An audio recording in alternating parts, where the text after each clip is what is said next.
Sweepers அரசு ஊழியராக்கு. இது எந்த வகையில் ஏற்புடையதாக இருக்க முடியும்? இதை போய் அவர்களிடத்திலே சொன்னால் அவர்களுக்கு எதிராக நாம் பேசுகிறோம் என்று கருதுவார்கள். அதனால்தான் சேர்ந்து நாமும் பணி நிரந்தரம் செய்யுங்கள் என்று சொல்ல நேர்ந்தது.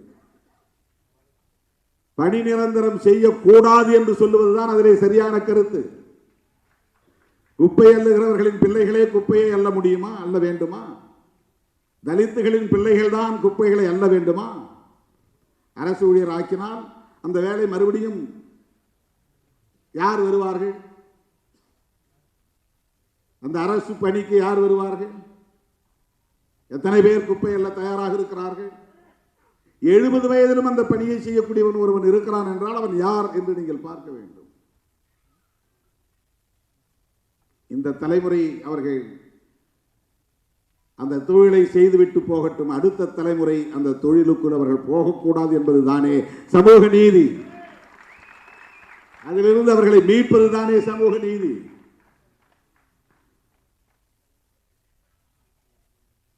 தொழில்நுட்பத்தில் வளர்ச்சியடைந்த நாடுகளுக்கு இது போன்ற சிக்கல்கள் இல்லை. எது எதரையோ வளர்க்க துடிக்கிற இந்த ஆட்சியாளர்கள் இந்த நாட்டை உலக வல்லரசுகளில் ஒன்றாக மாற்ற வேண்டும் என்று துடிக்கிறவர்கள் இன்னும் ரயில் நிலையங்களில் கையால் மலம் மல்லுகிற மலம் மல்லும் தொழிலாளர்கள் லட்சக்கணக்கானோர் இருக்கிறார்கள். மலம் மல்லும் தொழிலாளர்கள் யார்? அவங்கெல்லாம் கஷ்டப்படுறாங்க, அதனால் அவங்கெல்லாம் அரசு ஊழியர் ஆக்குங்க, அவங்களுக்கு சம்பளத்தை கூட்டுங்க, பென்ஷன் கொடுங்க என்று நாம் சொல்ல முடியுமா? குப்பை அள்ளுகிறவர்களை அப்படியே குப்பை அள்ளட்டும், அவர்களை அரசு ஊழியர்களாக்குங்கள், அவர்களுக்கு பென்ஷன் கொடுங்கள் என்று நாம் சொல்ல முடியுமா? ஆக தலித்துகள் பிரச்சனை என்றால் திருமாவளவன் தான் பேச வேண்டும் என்று சொல்லுகிற அந்த புத்தியே ஒரு சாதி புத்தி. அது வேங்கவேல் பிரச்சனை என்றால் திருமாவளவன் தான் பேச வேண்டும் என்று சொல்லுகிற புத்தியே சாதி புத்தி. அது ஏன் அதிமுக பேசக்கூடாது? வேங்கவேல் பிரச்சனை மக்கள் பிரச்சனை இல்லையா? அதிமுகவுக்கு அதில் பொறுப்பு இல்லையா? வேற கட்சிகள் பேசக்கூடாதா? எல்லோரும் பேச வேண்டுமா இல்லையா?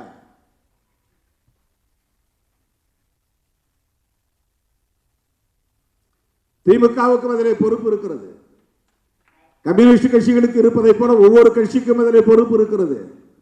ஆனால் அதிமுக நம்மை பார்த்து இந்த கேள்வியை கேட்பதால் ஏன் அதிமுகவுக்கு அந்த பொறுப்பு இல்லை என்று நாம் கேட்கிறோம். இப்ப இந்த பிரச்சனை 13 நாள் போராட்டம் நடந்தது. முதலிலே போனது விடுதலை சிறுத்தைகள் தான். முதலிலே போன தலைவன் ஒரு கட்சியின் தலைவன் திருமாவளவன் தான்.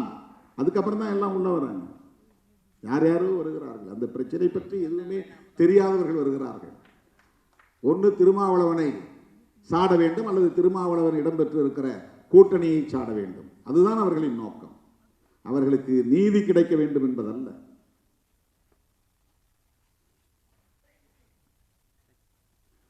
இப்படிப்பட்ட அவதூறுகளை எல்லாம் கடந்து பயணிக்க வேண்டிய ஒரு தேவை நமக்கு இருக்கிறது. நாங்கள் சட்டையர் செய்த போது தோழர்கள் எல்லாவற்றுக்கும் திருமாவளவனை விமர்சிக்கிறார்கள், அதற்கு இதுதான் காரணம் என்று விளக்கினார்கள்.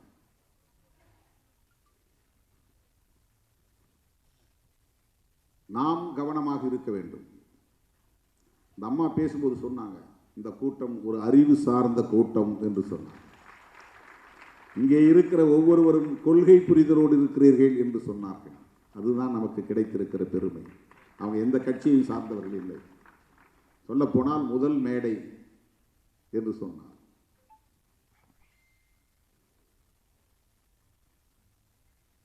திட்டமிட்டு அவதூறு பரப்புகிறவர்கள், விடுதலை சிறுத்தைகள் கட்சியின் மீது அபாண்ட பழிகளை சுமத்துகிறவர்கள் என்ன நோக்கத்திற்காக செய்கிறார்கள் என்கிற தெளிவு நமக்கு தேவை.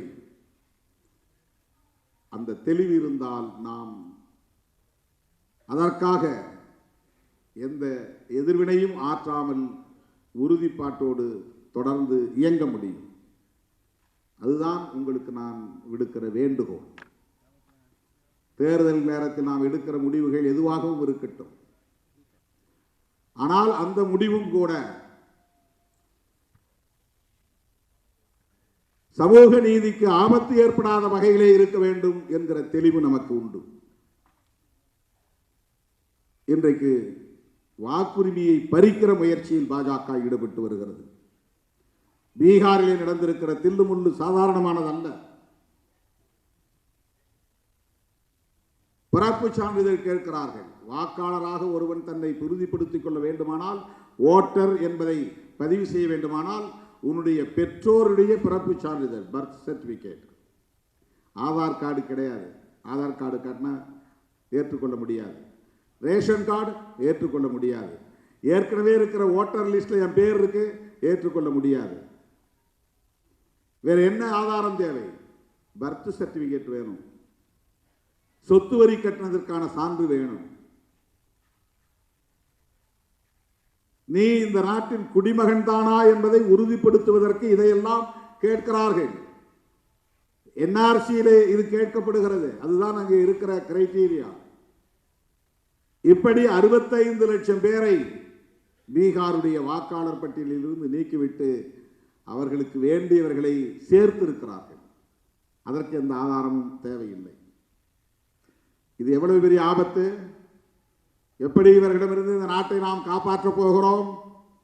இந்த நாடாளுமன்ற ஜனநாயகத்தை பயன்படுத்தி வாக்குகளை திருடுகிற கும்பல், வாக்கு திருட்டு கும்பல்,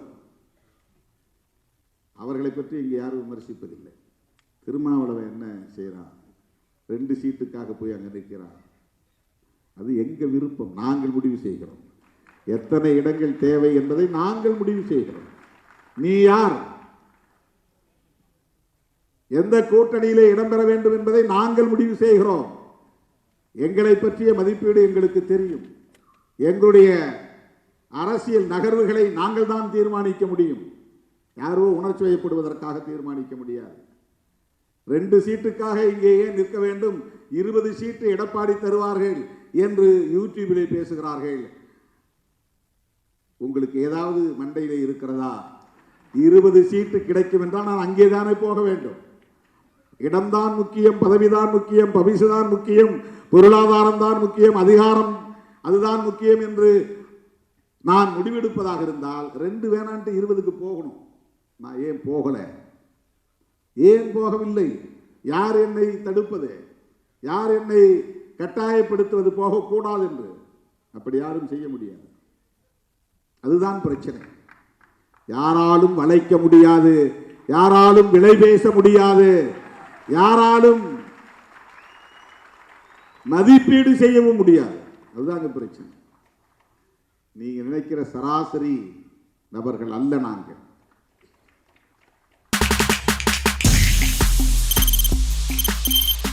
தவிர்க்க முடியாத தம்ப்நெயில்ஸ், கலக்கலான கண்டென்ட்ஸ், சினிமாவும் சீரியஸ் பிரச்சனைகளும், பல வருடங்கள் இடைவெளி கலகலப்பும் கைகலப்பும், Me too, love you. Thank you so much. அவர்களை மாஸ் ஏத்துறது ஏற்ற தெரிக்குதுனாலே டன்னு தான். பிரேக்கே இல்லாமல் பிரேக்கிங் நியூஸ் சொல்லும் தந்தி டிவி ஆப். இன்ஸ்டா தலைமுறை வரை இறங்கி அடிக்கும் தந்தி டிவியின் டிஜிட்டல் எக்ஸ்க்ளூசிவ். அது தண்ணிக்குள்ள போகும்போது ஹேங் ஆயிடுச்சு. உங்களுக்கு விஜய் சார் எந்த அளவுக்கு ரொம்ப பிடிக்கும்? Of course, Malayalis are huge Vijay sir fans. 2 பேருமே ரொம்ப பிடிக்கும் எனக்கு. தந்தி டிவி ஆப்பை இலவசமா டவுன்லோட் செய்யுங்க. ஃபாலோ பண்ணுங்க, சப்ஸ்கிரைப் பண்ணுங்க, என்ஜாய் பண்ணுங்க.